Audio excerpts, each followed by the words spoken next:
ଆଜି ଆସନ୍ତୁ ବନେଇବା ଏକ ନୂଆ ଷ୍ଟାଇଲରେ ଆଳୁ ତରକାରୀ। ଆଳୁ ତରକାରୀ ରୁଟି ହଉ କି ପିଠା, ପୁରୀ ହଉ କି ପରାଠା, ସବୁ ସହିତ ଖାଇବାକୁ ବହୁତ ଭଲ ଲାଗିଥାଏ।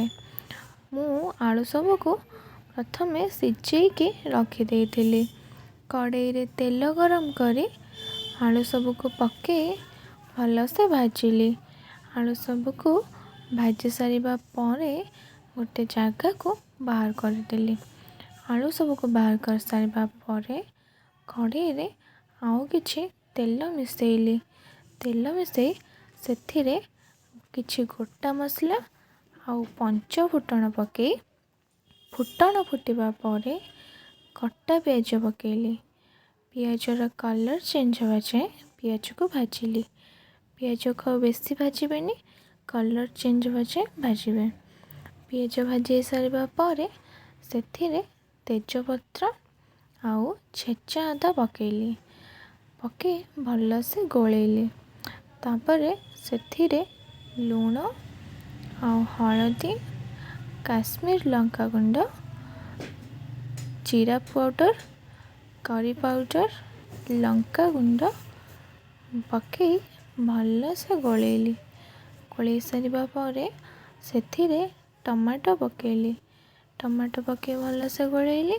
ଟମାଟୋକୁ କିଛି ସମୟ ସିଝିବା ପାଇଁ ଛାଡ଼ିବେ। ଟମାଟୋ ଭଲସେ ସିଝି ସାରିବା ପରେ ସେଥିରେ ଟିକେ ପାଣି ଦେଇଦେଲି। ପାଣି ଦେଇକି ମସଲାକୁ ଭଲସେ କଷିଲି। ମସଲା କଷି ହେଇସାରିବା ପରେ ଭାଜିକି ରଖିଥିବା ଆଳୁକୁ ସେଥିରେ ପକାଇଲି। ଆଳୁକୁ ପକାଇକି ଆଳୁକୁ ଭଲସେ କଷିଲି। ଆଳୁ କଷି ସାରିବା ପରେ ଗରମ ପାଣି ସେଥିରେ ଦେଲି। ପାଣି ଦେଇକି ତାକୁ ଭଲସେ ଗୋଳେଇକି ଘୋଡ଼େଇ ଦେଲି।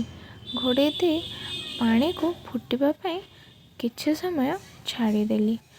ପାଣି ଫୁଟି ସାରିବା ପରେ ସେଥିରେ ଗରମ ମସଲା ପକାଇ ଭଲସେ ଗୋଳେଇ ଦେଲି। ବାସ୍, ଏବେ ରେଡ଼ି ହେଇଗଲା ଆମର ଟେଷ୍ଟି ଆଳୁ ତରକାରୀ। ଆଳୁ ତରକାରୀ ଆଉ ପୁରୀକୁ ଦେଖି ମୋର ଭାରି ଇଚ୍ଛା ହେଲା ଆଜି ଟିକେ ପତ୍ର ପ୍ଲେଟ୍ରେ ପୁରୀ ସହ ଆଳୁ ତରକାରୀକୁ ଖାଇବା ପାଇଁ। ସତରେ ଆଳୁ ତରକାରୀର ଟେଷ୍ଟଟା ବହୁତ ବଢ଼ିଆ ଥିଲା। ଆଜି ତ ମୋ ଡିନର୍ଟା ପୁରା ଜମିଗଲା।